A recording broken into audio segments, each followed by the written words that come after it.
त्यामुळे भीती असते काय, अशा लोकांच्या मनामध्ये भीती राहिली नसली पाहिजे. तिथे बसलेला प्रत्येक डिस्ट्रीब्युटर आपला त्या नर्सरीमध्ये जाऊन त्यांनी बिंदासपणे ते प्रोडक्ट दिले पाहिजे.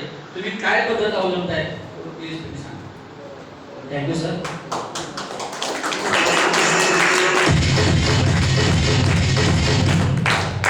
नमस्ते, मी सुरत देशपूर्ण हा बिझनेस डीलर करतोय.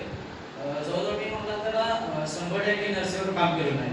आणि आपले प्रोडक्ट देण्याआधी ज्यावेळी नर्सरीचं क्लास करून जनरेशन होत नव्हतं आणि आपल्या प्रोडक्ट किसान शक्ती आणि वेल्डी जनरेशनसाठी पूर्णपणे चांगल्या रिझल्टसाठी आपण काम केलेलं आहे. जसं म्हटलं की किसान शक्ती हे पांढरी मुळी आणि जनरेशन 7 ते 8 दिवसामध्ये जनरेशन चांगल्या पद्धतीने होते.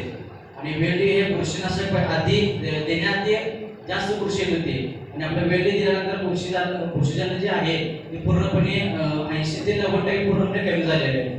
आणि रोपांची साईज परत काळोखी आणि मार्केटमध्ये कसं आपलं किसान शक्ती जास्त करून आळवणी पण फवारणी पण त्या पद्धतीने आपण देतोय. म्हणजे जो रोपवाटिका यूज करतोय त्याच्यामार्फत आपण शेतकऱ्यांना आपण जसं एकरी प्रमाणे किट प्रमाण देतोय आपण. हे आपलं जास्त करून बेल्फीचं किसान शक्ती हे आपलं ब्रँड म्हणून ओळखलं जाते रोपवाटिकेसाठी.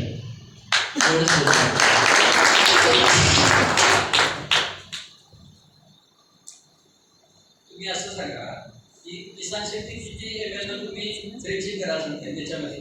त्यांनी मगाशी जे सांगितले की ते काय असतं तर ना त्यांच्या शेती असतं त्या ट्रेमध्ये प्रत्येक रोपाला किती घालायचं आहे आणि सुरुवातीला वेल्डी द्यायचं आहे की किसान शक्ती काय नर्सरीमध्ये आणि नंतर किसान शक्ती द्यायचं आपल्याला वेल्डी पण द्यायचं आहे.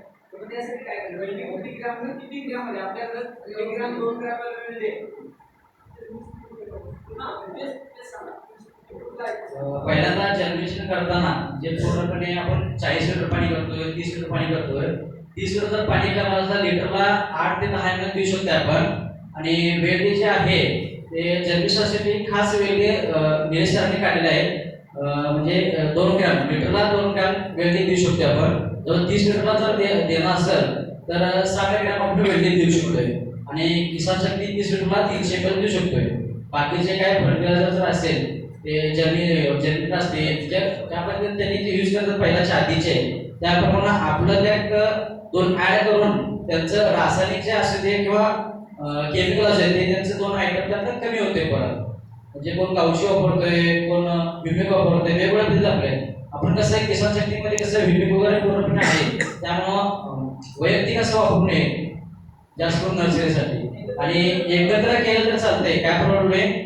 प्रत्येकाचे कसं वापरण्याचे पद्धत वेगळे असतात. कोण एकत्र वापरतोय, कोण वेगवेगळं टप करतोय, चुन्नाचं एक वेगवेगळे टप करतोय किंवा आपल्या औषधाचं एक वेगळे टप करतोय. ज्या पद्धतीने कसं 30 लिटर जर पाणी गेलं की 300 ml किसान शक्ती, वेल्डी 7 ग्रॅम, चुन्ना 250 ग्रॅम, परत गावचो 30 ml, पॉलिक्युअर 30 ml असं वापरतात. प्रत्येकाचं कसं म्हणजे कसं माइंड वेगळं असतं पूर्णपणे. आणि जो जिथं तुम्ही नर्सरीत केला की कोण जास्त औषध सांगत नाही तर आपण जरा चौकशी करून जास्त डीपमध्ये विचारले तरच मग हळूहळू एक औषध तरी सांगतात. आणि कसं लावण्याच्या पद्धती कसं पूर्ण प्लेन भट्टी पण असतोय, कोण गट्टा भट्टी पण लावतोय. जवळजवळ कसं 7 ते 8 दिवसात त्यांनी भट्टी काढलेली असतात. म्हणजे कसं कोंबवर असते किंवा जवळजवळ 6 ते 7 इंच रोप पण निघू शकतात. आणि त्याच्यावर 1-2 दिवस जर लाल जर कोंब झाले त्यावर आपण फवारणी जर केली तरी फ्रेश पूर्णपणे फ्रेश होतोय आणि काळोखी पण जास्त होते. आणि मार्केटमध्ये जास्त करून आपले किसान शक्तीचं जास्त करून रोपं चाललेली आहेत आता.